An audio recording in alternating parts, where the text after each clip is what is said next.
So this is my studio, and this YouTube channel is going to be how explaining about how I'm making the experience next door.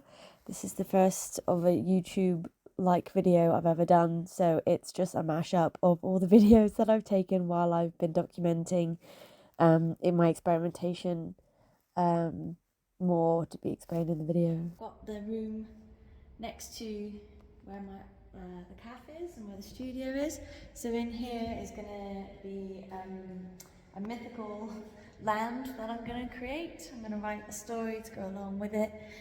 It's all going to be made out of sort of the branches and recycled materials. I'll show you what I've sort of done so far. It's going to take a little bit. It's going to be a building situation, so it's going to take some time. I'm aware that I've got paint on my face. You'll see why in a minute.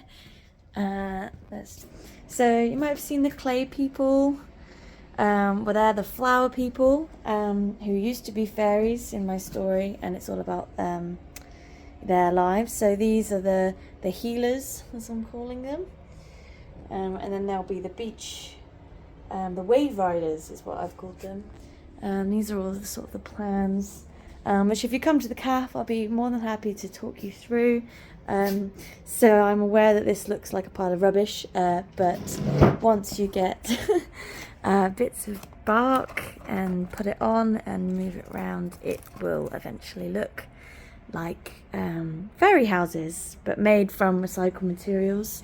The paint is from making testers, so while I'm saving some money to build, I'm going to be trialing out loads of different methods. This is for the waterfall effect, which this is the fairy castle in the making, which will be surrounded by the mountains, and it's the castle under the falls. So yeah, that's gonna make it try and look like water. Exciting things are coming.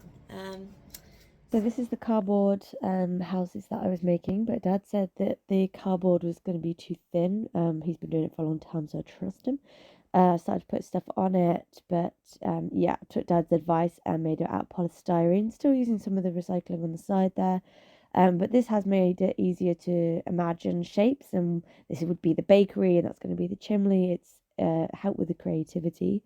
I painted it, so when you see through, the darkness would appear to be a shadow, so you won't see the white. There it is, covered in stuff. Well, starting to be covered in stuff.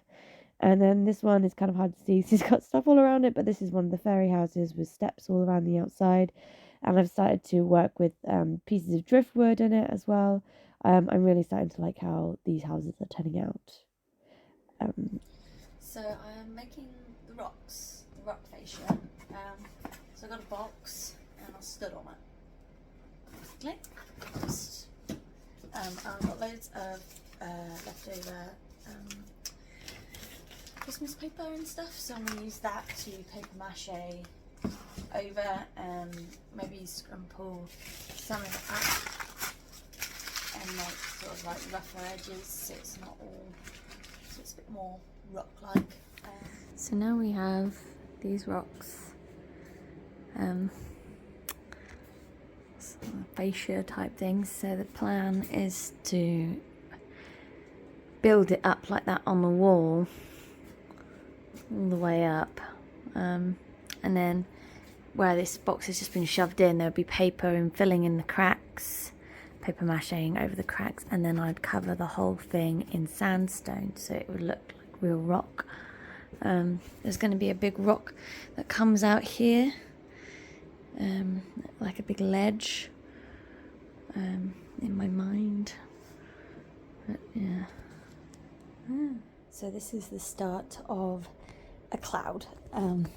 So I've got lots of white stuffing, I've got white netting, and I'm going to encase it in the white netting and then like stitch it in so it makes like a nice bellowy shape.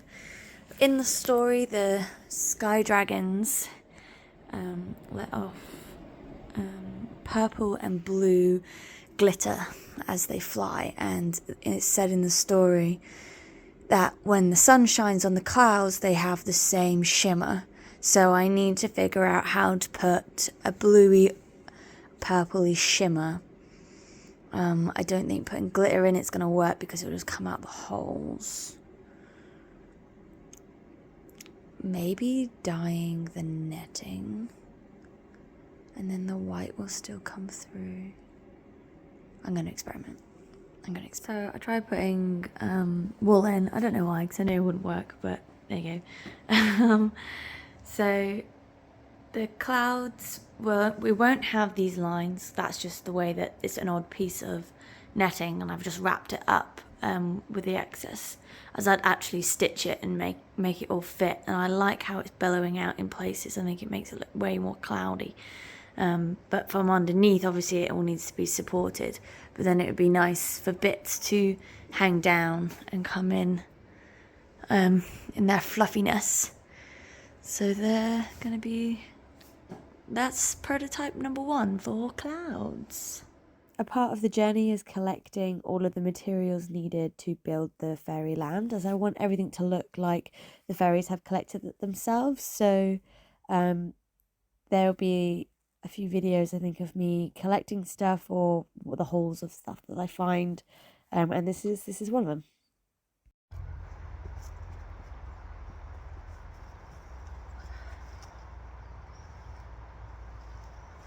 So,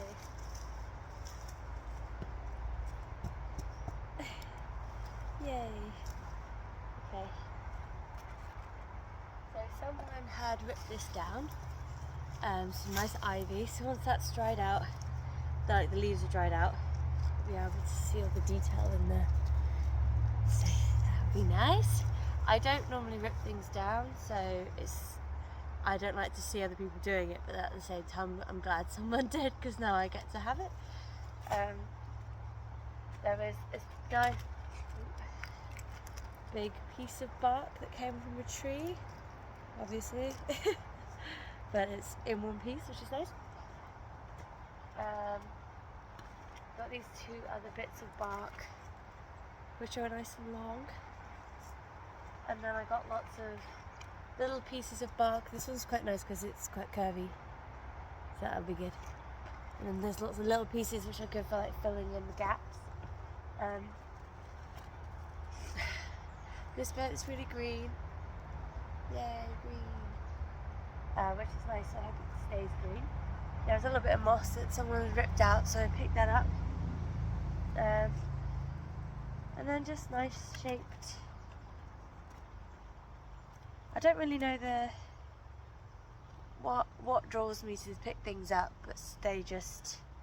This one was because it's curvy, and this one was because it was green.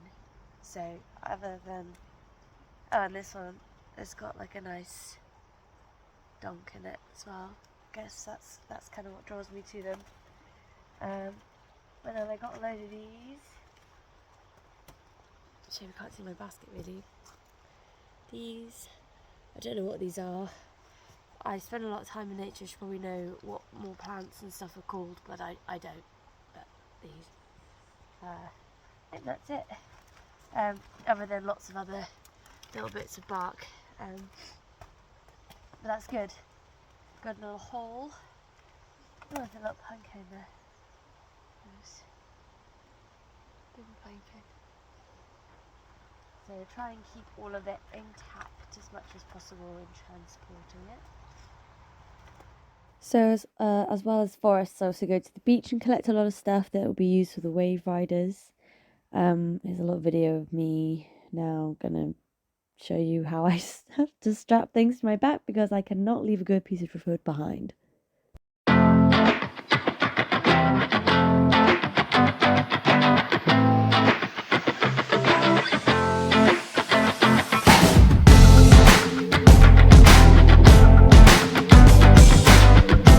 So that's pretty much everything that I've got so far that I've sort of experimented with. You've seen the space and about sort of how I do things. I think I'm going to make videos a little bit more centered around one thing. So some videos will be about the process of how I've made something, and the others would be sort of the process of finding the materials. But yeah, very new to this. So thank you for watching. This studio is called Your Journey Continues. The experience doesn't have a name yet, but the people are the flower folk. So it will be something like that. I'll have a think. Thanks again for watching.